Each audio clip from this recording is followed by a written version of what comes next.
Assalamualaikum warahmatullahi wabarakatuh. Nama saya Arlina Arafi dari Program Studi Agribisnis Fakultas Pertanian Universitas Muhammadiyah Jember. Kali ini saya akan menjelaskan tentang ketahanan pangan di saat pandemi. Pada awal tahun 2020, pandemi COVID-19 melanda seluruh dunia, termasuk di Indonesia, sehingga mengganggu seluruh sektor dalam kehidupan masyarakat, termasuk salah satunya yang paling strategis yaitu ketahanan pangan. Pada akhirnya, produksi dan distribusi pangan masyarakat ikut terganggu. World Summit pada tahun 1996 menjelaskan bahwa ketahanan pangan adalah situasi di mana saat semua orang kapan saja memiliki akses fisik dan ekonomi untuk memenuhi kebutuhan dan preferensi makanan yang aman serta bergizi dengan jumlah yang cukup untuk kehidupan yang sehat dan aktif. Namun, pandemi COVID-19 merubah itu semua dengan terganggunya sistem logistik pangan karena aktivitas terbatas selama pandemi, serta rantai pasok atau supply chain pangan sehingga masyarakat akan kehilangan akses pangan yang mengancam kehidupan masyarakat. Sebagai langkah nyata, Kementerian Pertanian melalui Badan Penyuluhan Pengembangan Sumber Daya Manusia Pertanian telah merumuskan metode 4 cara bertindak untuk mencapai ketahanan pangan. Yang pertama, peningkatan kapasitas produksi.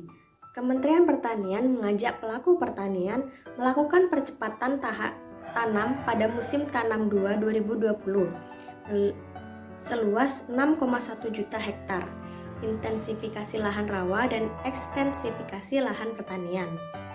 Yang kedua, diversifikasi lahan pangan lokal. Kementerian Pertanian akan mengembangkan diversifikasi pangan lokal berbasis kearifan lokal yang difokuskan pada satu komoditas utama. Dan yang ketiga adalah penguatan cadangan dan sistem logistik pangan. Dengan cara menggunakan cadangan beras pemerintah provinsi, kemudian penguatan cadangan beras pemerintah kabupaten atau kota. Dan yang terakhir, pengembangan pertanian modern. Caranya adalah melalui pengembangan smart farming, pengembangan dan pemanfaatan greenhouse untuk meningkatkan produksi komoditas hortikultura di luar musim tanam, pengembangan korporasi petani, dan pengembangan food estate untuk meningkatkan pangan utama. Kementerian Pertanian juga memiliki agenda jangka pendek, jangka menengah, dan jangka panjang dalam menghadapi COVID-19. Untuk agenda jangka pendek, ada agenda SOS atau emergency. Di antaranya dengan menjaga stabilitas harga pangan dan membangun buffer stock. Agenda jangka menengah diwujudkan dengan padat karya pasca COVID-19. Diversifikasi pangan lokal, membantu ketersediaan pangan di daerah defisit, antisipasi kekeringan, menjaga semangat kerja petani melalui bantuan Saprodi dan Alsintan, juga mendorong family farming. Kemudian agenda jangka panjangnya adalah antara lain dengan mendorong peningkatan produksi sebanyak 7% per tahun dan menurunkan kehilangan hasil menjadi 5% per tahun.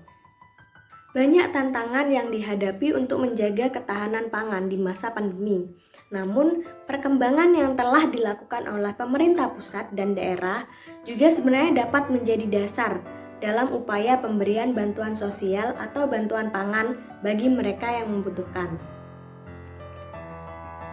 Pandangan tentang ketahanan pangan juga harus mempertimbangkan aspek gizi. Pangan dan gizi merupakan masalah yang saling berkesinambungan, karena optimalisasi gizi yang baik memiliki dampak jangka panjang. Jadi, jangan lupa untuk tetap mengonsumsi makanan yang bergizi selama pandemi ini, agar kita juga dapat terhindar dari virus COVID-19. Dan semoga pandemi ini cepat berakhir.